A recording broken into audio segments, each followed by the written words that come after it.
even though this team is winning, there still is quite a lot of uncertainty to talk about. And if you don't like negative Nancy's and prefer to live in a world of candy flavored seahorses crapping out disposable glitter, I recommend moving to the next segment of the podcast. From the outside, the Mets offense has not been good. As we stand right now, the team ranks 28th in batting average, 21st in OPS, 15th in weighted runs created plus, 23rd in home runs, and 16th in runs per game. And of course, my favorite hypothetical to use, you take Pete Alonso out of the lineup, they are 29th in home runs. There is so much to unpack. I actually went on live after one of the Padres games talking about a lot of the flaws with the offense. And I talked to a lot of viewers. We were talking about a lot of things with the lineup. So, I mean, I'm going to try to keep it as limited, but you know how I always go on my rants anyway. I want to throw one question. Do you know where they rank in on base percentage? Eighth-ish, I think. Okay, Somewhere around yeah. there. So, all right. So they're, what do you say, 21 in batting average? 28th. 20th. Okay, so there you go. So that's the tough thing about the New York Mets offense is that it's not necessarily that they aren't getting on base, because they are. I mean, they have a bunch of guys, high OBP, which we know that's what they want from this team. That's the kind of team they assembled. But the problem is that when you have a bunch of guys who are just, like I've said for a while now, but I just call them station to station. A lot of one base guys.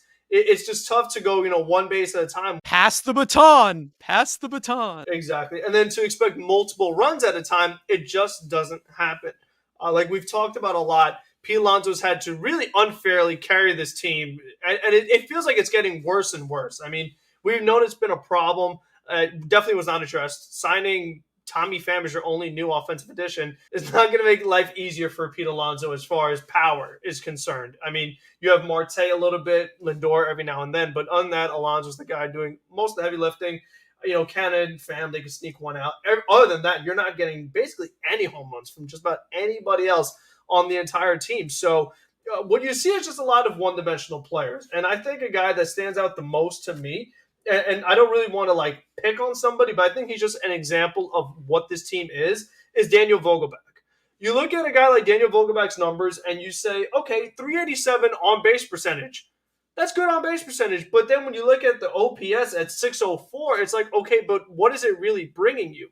Vogelback, we talk about one-dimensional players. He's one of the most one-dimensional players you could find. I mean, he's literally at this point only drawing walks. That's all he's doing. He's getting one base. He could only face right-handers. And then if he gets on lane a game, they have to take him out to pinch run.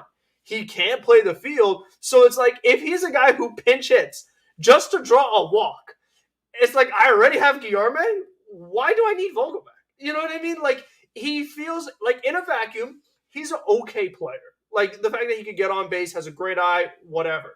But when you have a bunch of guys like that already, you have your Nimos, you have your Guillormes, you have your Cannas, just all these guys, high OBP, one base at a time, it just becomes so redundant. And then that's why you see these problems of like, okay, the Mets got on a bunch of times, but they left a ton of guys on base, not doing well with risk. I mean, if you have all these guys the game against Oakland, they scored 17 runs but had 17 walks to go along with it. I mean, they have, I think, 2 innings where they scored 6 runs and only 1 hit apiece in those innings. So, and that's the one offensive explosion they've had all year. And it was mostly because of just how bad Oakland was walking everybody.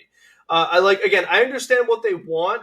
Again, in a vacuum, these are okay players, Guillorme and all these guys. But when you have all of them together, it just makes it hard to have that sustainable, high productive offense. So, I mean, that's why we've been saying for a long time, they need a change. They need something different, something new, someone that has a very different play style just so it could balance out all these guys and you just lead to a much more successful offense. Yeah, I think I'll get into Daniel Vogelbach a lot more, but I think I'm tired of this guy. I think I've had enough. Everything that he was good for so far, he has not really been doing at all whatsoever. And to tell you the truth, I mean, we talk about him being so one-dimensional, he's become even more limited to actually be successful on this team. And it's kind of weird because there is a lot of dimensions to him. He is very wide. Okay. Sorry. For those of you who are sensitive to obesity jokes, I apologize. It's the same team Billy Epler likes, that he only stat that he does look at. He doesn't look at OPS. He just likes his OBP guys. That's the type of guys he wants.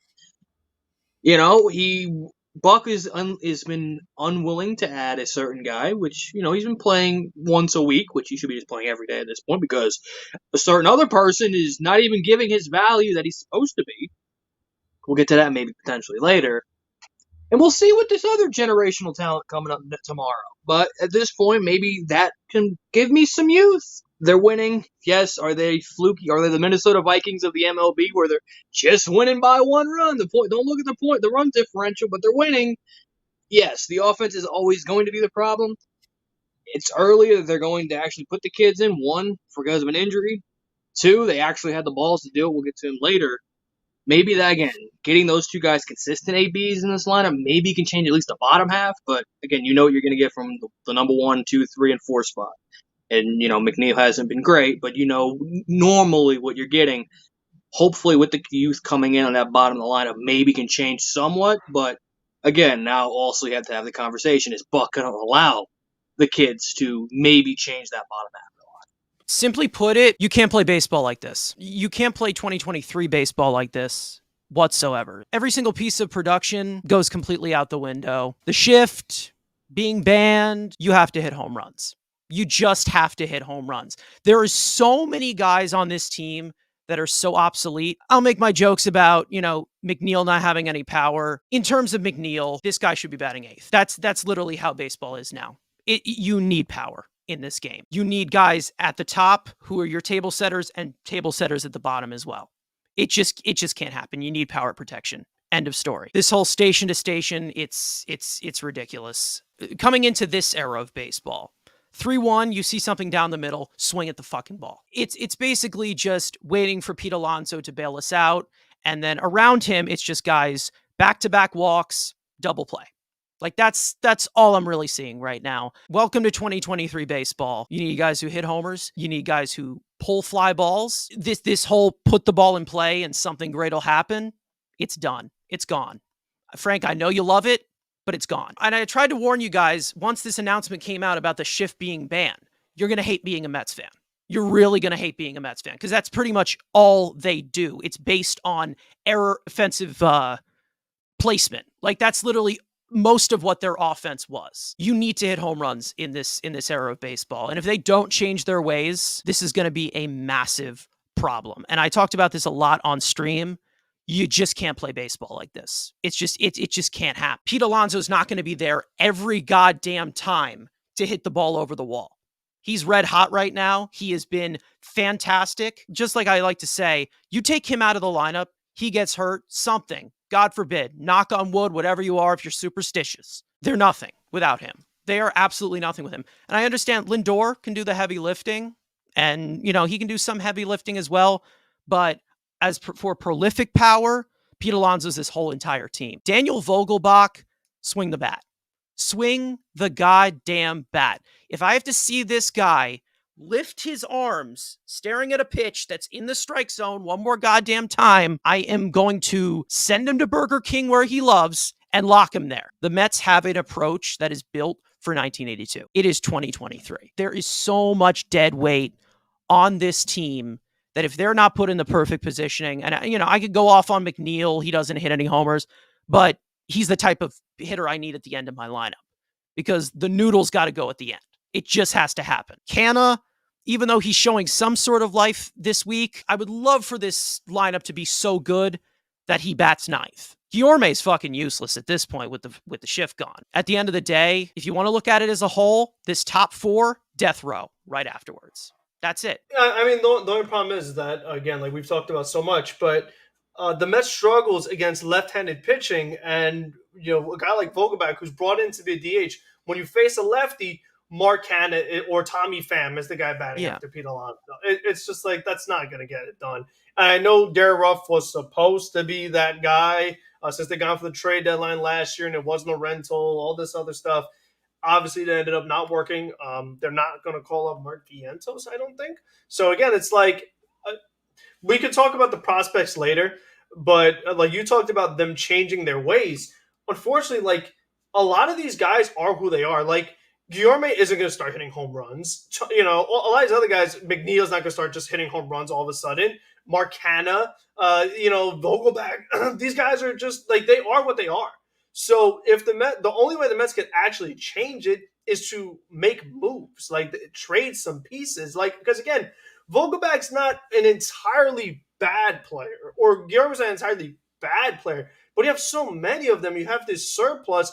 Trade him to a young hitter who has some power, who maybe needs a little bit of polishing, but at least he'll just be a better overall fit on your team. It's not even really much to do with the players, and it's more of just basically the hitting approach. And I can give you so many examples of ex-Mets who have left and who have actually used the approach that is adapted to the current stage of baseball, and they actually have had more success. JD Davis looks fantastic. He's actually pulling the goddamn ball.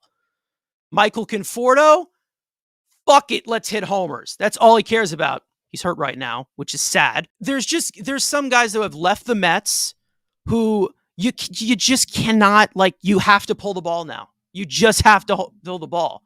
The Mets were able to get away with this with the shift intact. And it's just not going to happen now.